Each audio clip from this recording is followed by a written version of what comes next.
আসসালামু আলাইকুম রহমতুল্লাহি বারাকাতু। আশা করি সকলে ভালো আছেন। আলহামদুলিল্লাহ, আমিও ভালো আছি।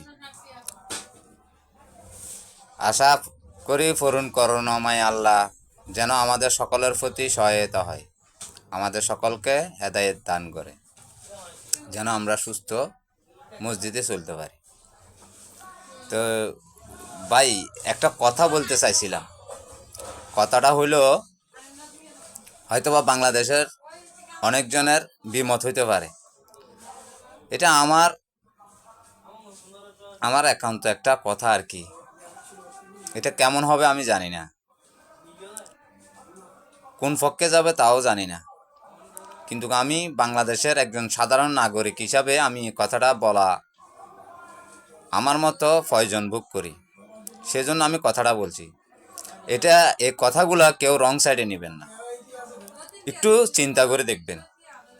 আমরা তো অত শিক্ষিত না, মূর্খ মানুষ, তাই আমি একটা কথা বলতেছি যে আজকে আমাদের ক্রিকেট বোর্ডে নিয়ে যা আলোচনা হচ্ছে, এগুলা কিছু হাস্যকর ঘটনা ঘটতেছে। এই ঘটনাগুলো আমার থেকে একটু আজব লাগতেছে না? বিষয়টা আপনাদের কাছে একটু আজব লাগতেছে না? যে বাংলাদেশের খেলোয়াড় যারা আছেন, আপনারা যারা আজকে বিপিএল খেলবেন না, অমুককে বহিষ্কার করতে হবে, অমুকে কথাটা বলছে রং হয়েছে, ঠিক আছে, আমি বুঝলাম ওনার রং হইল। আরেকটা কথা, এটা যে আপনাদের সকলের খেলোয়াড়ের একটা রং আছে, এটা কি আপনারা মাথায় নিছেন? নেন নাই। আপনারা বিশেষ করে ক্রিকেট কয়জনে খেলেন? এমন তো মানে কতজন আছেন আপনারা? 500, 1000, 1000 খেলোয়াড় আছেন আপনারা। আর পুরা বাংলাদেশে কতজন নাগরিক হইতে পারে? আর কতজনের ট্যাক্সের টাকায় আপনাদের বেতন চলে? প্রবাসী কতজন আছে? কত লক্ষ প্রবাসী আছে? বা কোটির উপরে ছাড়িয়ে যাবে। তাহলে প্রবাসীরা কি করে? প্রবাসীরা রেমিটেন্স পাঠায়, বাংলাদেশের উন্নয়ন হয় না, বিভিন্ন ক্ষেত্রে কাজে লাগে না।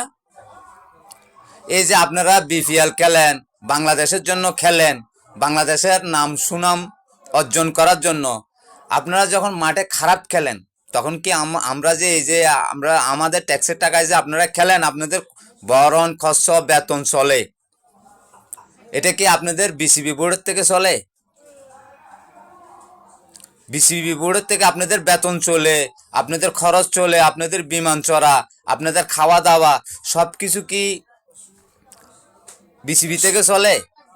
না আইসিসি বোর্ড সম্পূর্ণ খরচর টাকা দেয় আপনাদেরকে, মাসকে মাস, বছরকে বছর?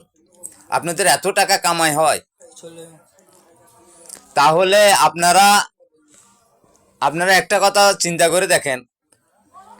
আপনারা যখন আমাদের মুস্তাফিজকে আইপিএল খেলার থেকে বঞ্চিত করছে, বিভিন্ন সোশ্যাল মিডিয়াতে এবং কি সব জায়গায় চলে বসতে ভালো আছে না, নজর কোন কথা হইতে নজর, যে আপনারা যে জিনিসগুলো করতেছেন, যে আইপিএল খেলার থেকে আমাদের বাংলাদেশের একজন নাগরিককে, একজন খেলোয়াড়কে যখন এরা অপমানি করলো, পুরা বাংলাদেশের জাতিকে অপমানি করে নাই, তখন এটা রাষ্ট্রীয়ভাবে যায় নাই, এটা ধর্মীয়ভাবে যায় নাই, তখন আপনারা কি একটা কথা বলা প্রয়োজন বোধ করেন নাই? তখন আপনাদেরটা আপনারা আজকে একটা কথা বলছে, খেলোয়াড়কে সম্মান দেন নাই, আপনারা যে রাষ্ট্রকে সম্মান দেন নাই। আপনারা আইপিএল খেলতে হবে, সেজন্য আপনারা কিছু বলেন নাই। আর তাছাড়া আজকে নাজমুল হোসেন একজন কথা বলছে, সেটা আপনাদের সম্মানে লাগিয়ে গেছে। আর সারা বাংলাদেশের সম্মানের কথা আপনারা চিন্তা করলেন না? সারা বাংলাদেশের সকল নাগরিকের মান সম্মানের কথা আপনাদের বিবেকে বাজে নাই একবারও? আপনারা একটা বিবৃতি ওইভাবে দিতে পারেন নাই। রাষ্ট্রীয়ভাবে আমাদের সরকারের যা আমাদেরকে অনুমতি দেয়, এখন আমরা মানতে রাজি, আমরা খেলি, ব্যাক রাষ্ট্রে যাই খেলি, সব রাষ্ট্রের সাথে আমাদের সম্পর্ক থাকা উচিত। কিন্তু যখন রাষ্ট্রীয়ভাবে গেছে গা, এখন আমাদের তো দেশ আগে, দেশ আগে, এখন আমরা কি বলবো, দেশ আগে যখন আমরা কি বলবো, এটা ভারতের পক্ষে চলে গেছে, এটা কোনো বিপক্ষে নাই, এটা কোনো আইসিসির নিয়ম অনুসারে নাই, আইসিসির নিয়মের বাইরে চলে গেছে। এটা এভাবেও তো বিবৃতি দিতে পারতেন। আপনারা কার ট্যাক্সের টাকায় বেতন চলে, বিদেশি কার কামায় রেমিটেন্সে আপনাদের খরচ চলে। সারা বাংলাদেশে একটা গার্মেন্টসের শ্রমিকের যখন নাকি গার্মেন্টস বন্ধ থাকে তার বেতনটা কে আদায় করে দেয়? উনি হয়তো বা কথাটা এভাবে বলতো, এখন যখন বিশ্বকাপে খেলাতে যাইতে পারি না, বিসিসিরও ক্ষতি হবে, খেলোয়াড়েরও ক্ষতি হবে। ওইটা আমরা একটা মিলমিশ করে কথা বৈঠক করে, এর আগে আমরা এখন আপনাদেরকে সাংবাদিককে কিছু জানাইতে পারতেছি না, হয়তো বা কথাটা এভাবে উনি বলতে পারতো। তার কারণে ওনাকে বহিষ্কার করতে হবে, আপনারা খেলায় নামবেন না, আপনারা বিপিএল খেলবেন না। আরে ভাই, আপনারা না খেললে কিসে, আপনাদের টাকা এখন অ্যামাউন্টে বেশি জমে গেছে, তাই না? আপনারা ওই দেশে বেতন নিয়ে এই 50 সেঞ্চুরি মারি কিছু কামাই, টাকা কিছু হয়ে গেছে, আর বাংলাদেশের জনগণের কথা মানেন না, বুঝেন না, চিন্তা করেন না। তা আপনারা না খেললে অসুবিধা নষ্ট, সারা জীবনের লাই বসে যান, তো সারা জীবনের লাই আপনারা বসে যান, আপনারা যারা আছেন তারা সব বসে যান। নতুন করে ফুলাফাইন উঠবে, হাজার হাজার খেলোয়াড় আছে। আমার মতে আমি চিন্তা করি, আমি বলতে চাই, বাংলাদেশের যত খেলোয়াড়ের ফুটকির মধ্যে চর্বি আসছে, এতে চর্বি কমতে হবে। বিপিএল খেলা একদম বাংলাদেশের জন্য সারা জীবনের জন্য বহিষ্কার করে দেন, বন্ধ করে দেন। আর তৃতীয়তে, বিশ্বকাপ খেলা যদি এবার টি-20 খেলা না হয়, বাংলাদেশে কোনো খেলোয়াড় থাকবে না ক্রিকেটের। আর ক্রিকেটের মধ্যে বাংলাদেশের